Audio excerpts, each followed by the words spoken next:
রাজধানীর গুলিস্তানের শহীদ মতিউর পার্কে লুকিয়ে রাখা হকারদের ভ্যানগাড়ির বিরুদ্ধে অভিযান চালিয়েছে ঢাকা মহানগর পুলিশের ট্রাফিক বিভাগ ও ঢাকা দক্ষিণ সিটি কর্পোরেশন।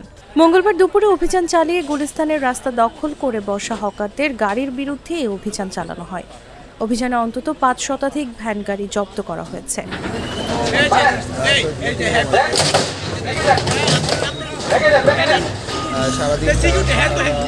উচ্ছেদ অভিযানের বিষয়ে উপস্থিত ডিএমপি ট্রাফিক বিভাগের অতিরিক্ত কমিশনার খন্দকার নাজমুল হাসান বলেন, গুলিস্তানে আমরা দিনে ৪ বার অভিযান চালাই, কিন্তু অভিযানে এসে কোনো গাড়ি পাওয়া যায় না।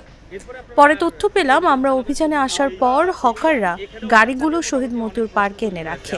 সড়কের অনেক অব্যবস্থাপনা রয়েছে, পার্কিং রয়েছে, যন্ত্রচন্দ্র গাড়ির অবস্থান রয়েছে, এগুলোর কারণে প্রতিনিয়ত যানজটের মুখোমুখি হচ্ছে আপনার ২ কোটি ২.৫ কোটি ফিটনেসবিহীন অনেক গাড়ি আমরা চলতে দেখছি। ফিটনেসবিহীন গাড়ি আছে, লক্ষ্যচক্কর গাড়ি আছে, সেখানে হাতটা দিয়ে এখানে ঢুকছেন কেন?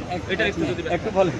আমরা ফিটনেসবিহীন গাড়ি, লক্ষ্যচক্কর গাড়ি, তারপরে অবৈধ পার্কিং সবগুলোতে অভিযান চালাই। অভিযান যে চালাই তার একটা বড় নমুনা হলো গত ২১শে অক্টোবর থেকে ৪ নভেম্বর।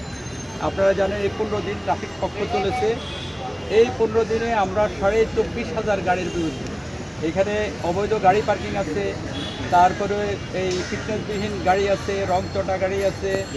অভিযানের দল চলে গেলে তারা আবারও রাস্তায় চলে আসতো। পরে সিটি কর্পোরেশনের সহযোগিতায় আজ গাড়ি রাখার স্থানেই অভিযান চালিয়েছি।